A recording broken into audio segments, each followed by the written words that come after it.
तो आज देखेंगे स्ट्रिंग्स के बारे में, ठीक है।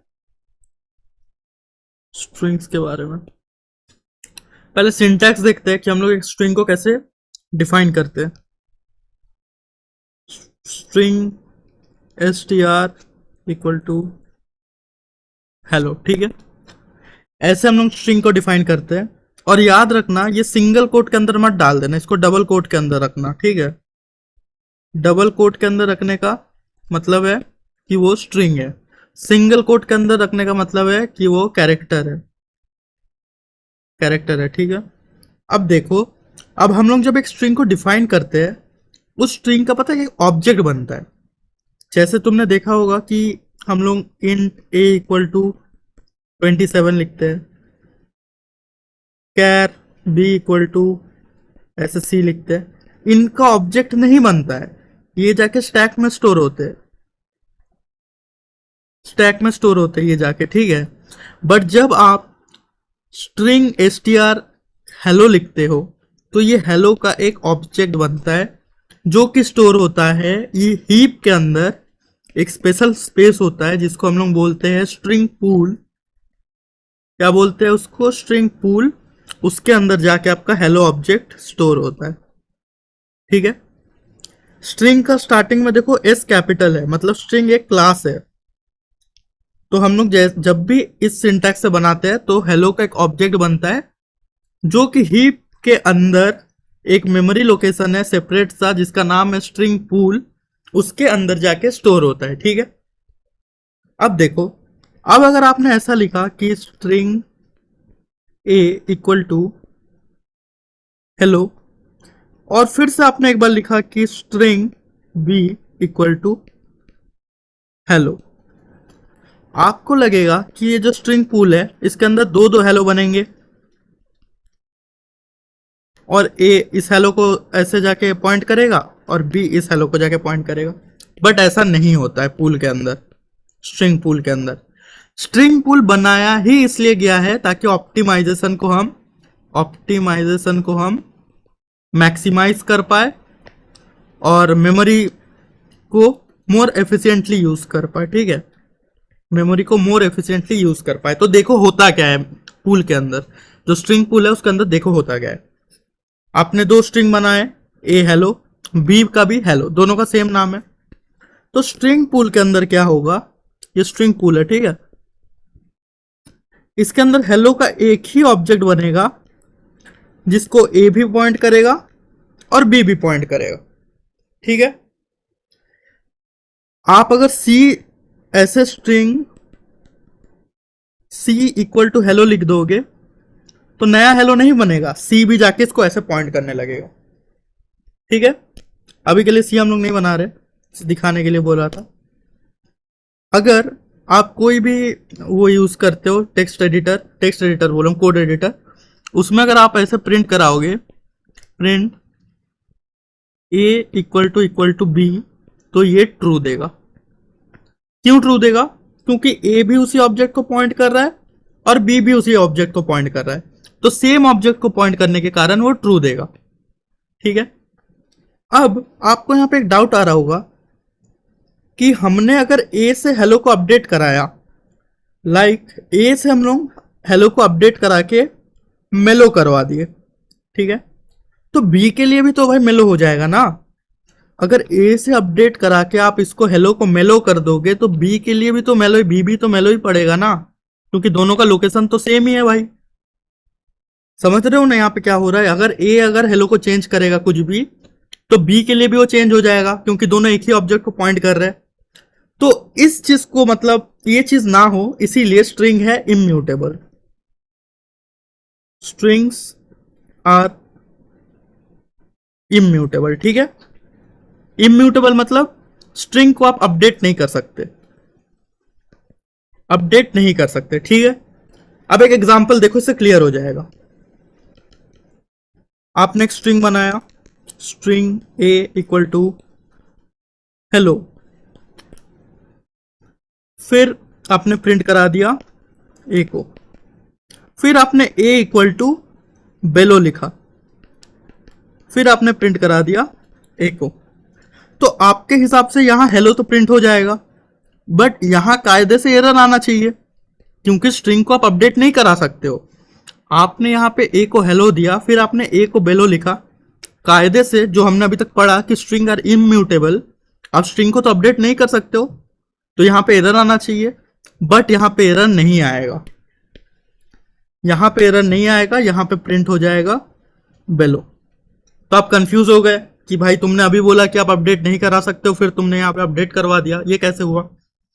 हमने जो प्रीवियस स्ट्रिंग है उसको अपडेट नहीं करवाया है।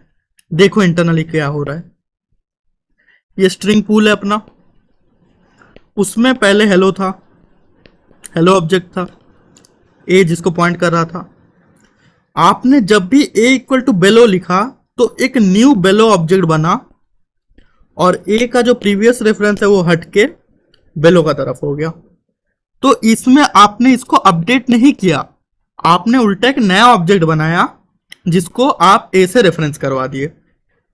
समझ रहे हो ना? प्रीवियस ऑब्जेक्ट जो बना था स्ट्रिंग का, उसको आपने उसको अपडेट नहीं कराया, आपने उल्टा क्या किया, आपने एक नया ऑब्जेक्ट बना दिया बेलो का नाम से, और ए का रेफरेंस को बेलो पे लेके गए।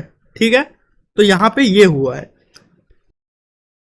ठीक है, अब आपने देख लिया कैसे काम करता है। अब आप बोलोगे कि नहीं, मेरे को ए का लिए भी हेलो का अलग ऑब्जेक्ट चाहिए और बी का लिए भी हेलो का अलग ऑब्जेक्ट चाहिए। क्या ये पॉसिबल है करना? हाँ पॉसिबल है। इसका सिंटैक्स क्या है देख लो। String A equal to new string hello, string B equal to new string hello.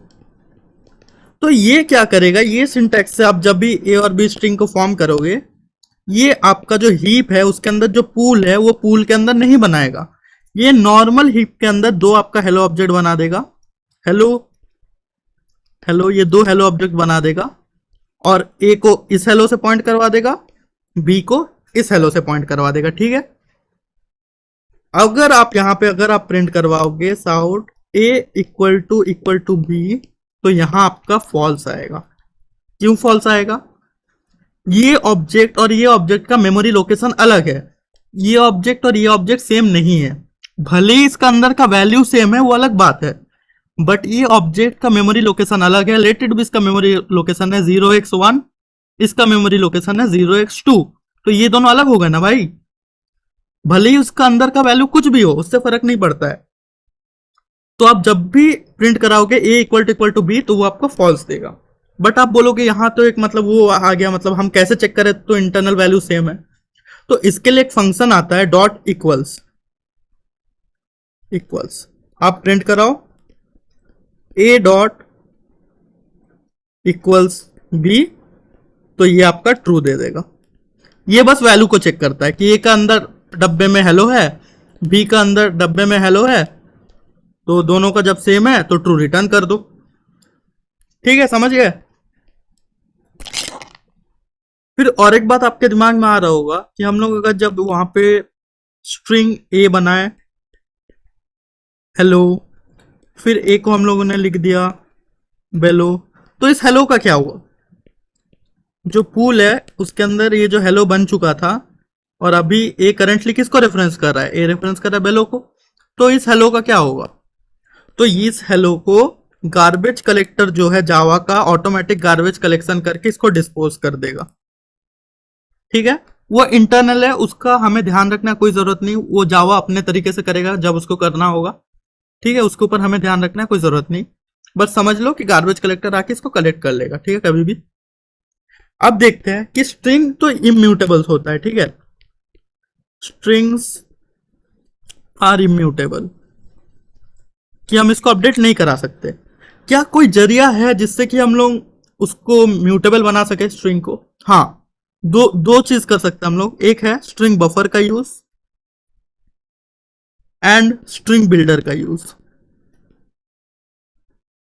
देखो दोनों सेम ही है, बिल्कुल सेम चीज है, बस स्ट्रिंग बफर थोड़ा स्लो है, स्ट्रिंग बिल्डर थोड़ा फास्ट है। स्ट्रिंग बफर में थ्रेड सेफ्टी है, स्ट्रिंग बिल्डर में थ्रेड सेफ्टी नहीं है।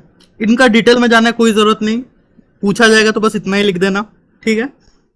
अब दिखाता हूं कि स्ट्रिंग बिल्डर कैसे बनाया जाता है, और सेम उसी तरीके से स्ट्रिंग बफर भी बनाया जाएगा, अलग अलग नहीं है, ठीक है। प्रेशर नहीं लेना कि दो चीज सीखना है, स्ट्रिंग बिल्डर स्ट्रिंग बफर, नहीं, एक ही चीज है, एक देख लो दूसरा अपने आप इंप्लीमेंट हो जाएगा।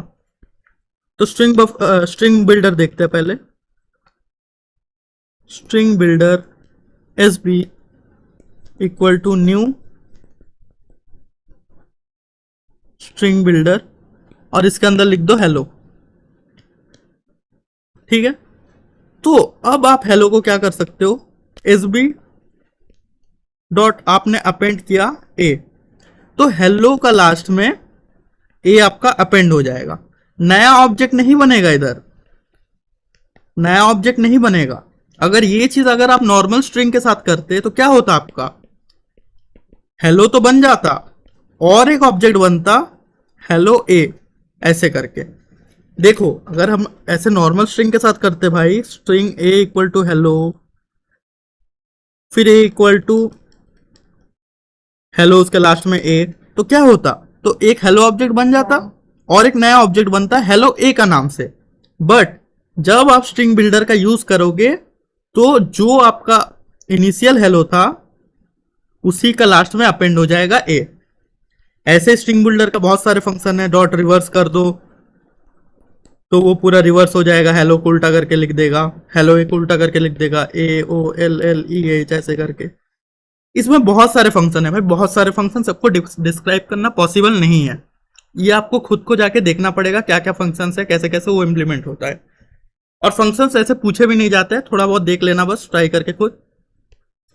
और सेम ऐसे ही है स्ट्रिंग बफर का, string buffer s t r equal to new string buffer, same है, बिल्कुल सेम है स्ट्रिंग बिल्डर जैसा, हेलो। फिर इसके भी कुछ फंक्शंस होंगे, एस टी आर डॉट भी कुछ फंक्शन अपेंड हो गया, रिवर्स हो गया, ऐसे ही सेम कुछ फंक्शन होंगे, उसको आपको इंप्लीमेंट करवा देना है। अब देख लो स्ट्रिंग के कुछ बेसिक फंक्शन, स्ट्रिंग्स के कुछ बेसिक फंक्शन। देखो सब चीज कवर करना यहाँ पे पॉसिबल नहीं है, सो बेसिक फंक्शन देख लो जो जानने की जरूरत है। एक होता है स्ट्रिंग पकड़ लो, एक एस टी आर सिड है। तो पहला फंक्शन है लेंथ फंक्शन।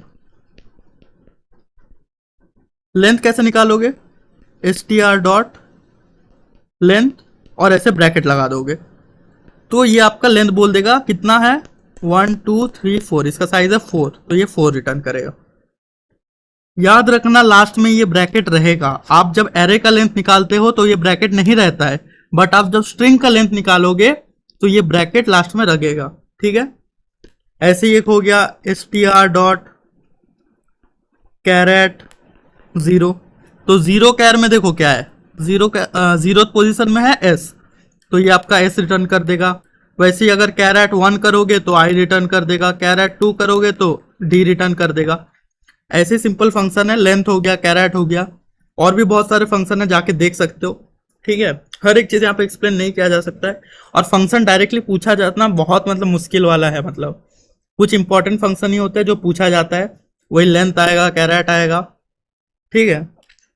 एक इंपॉर्टेंट चीज देख लो, स्ट्रिंग बिल्डर को आप स्ट्रिंग में कैसे कन्वर्ट करोगे, स्ट्रिंग बिल्डर को स्ट्रिंग में कैसे कन्वर्ट करोगे, उसके लिए s b dot to string method होता है, टू स्ट्रिंग, फिर आप इसको स्ट्रिंग में स्टोर करवा सकते हो, string A equal to s b dot to string, ऐसे लास्ट में ब्रैकेट्स, ठीक है।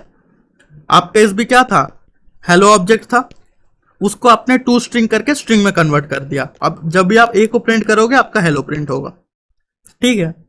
एस बी जो ऑब्जेक्ट था उसको आपने स्ट्रिंग ऑब्जेक्ट में वो किया, टू स्ट्रिंग का मदद से उसको स्ट्रिंग ऑब्जेक्ट बना दिया आपने। यहां पे हमने जो एस बी बनाया था ऊपर स्ट्रिंग बिल्डर हेलो, उसको आपने नीचे जाके स्ट्रिंग में कन्वर्ट किया, कौन सा मेथड से, टू स्ट्रिंग मेथड से, टू स्ट्रिंग साइड में से ब्रेसेस लगा देना, ठीक है। बस स्ट्रिंग्स में इतना ही है, और कुछ तो नहीं है शायद से। और बाकी फंक्शंस जो आपको इंप्लीमेंट करके देखना पड़ेगा एक एक, वैसे कोड एडिटर में मैं थोड़ा दिखा देता हूँ स्ट्रिंग बिल्डर कैसे काम करता है, उसका क्या क्या फंक्शंस होते हैं थोड़े बहुत। देखो एक स्ट्रिंग बिल्डर क्लास बनाएंगे पहले, string builder s b equal to new string builder, जिसमें लिखेंगे हेलो। फिर देखो एसबी के अंदर कितने सारे फंक्शंस है, एक है डिलीट कैरेट है, अपेंड है, डिलीट है, कितने सारे हैं, compare to, index of, insert, इतने सारे भाई एक्सप्लेन करना कभी पॉसिबल नहीं है। एक मैं इंप्लीमेंट करके दिखा देता हूँ, delete char at, let it be zero. Zero तो इंडेक्स में क्या है, यहाँ पे एच है, तो एच डिलीट हो जाएगा। तो जब आप प्रिंट करवा दोगे इसको और रन करवाओगे तो आपका एच यहाँ पे डिलीट हो चुका है, ठीक है। बाकी जो है वो प्रिंट हो चुका है। तो ऐसे ही करके बहुत सारे फंक्शन है भाई, एक एक करके यूज कर सकते हो। अपेंड कर सकते हो इसमें, अपेंड डी अपेंड कर दिया आपने, एक सेकेंड, अपेंड डी, ऐसे करके अपेंड डी कर दिया आपने, तो हेलो डी आपका ये आ जाएगा। तो देख रहे हो, तो यहाँ पे क्या हो रहा है, सिंगल ऑब्जेक्ट बन रहा है हेलो का, उसके ऊपर काम चल रहा है, नया नया ऑब्जेक्ट नहीं बन रहा है, ध्यान रखना। स्ट्रिंग बिल्डर स्ट्रिंग को म्यूटेबल बना देता है, ठीक है, उसीलिए स्ट्रिंग बिल्डर का यूज होता है। बस इतना ही था।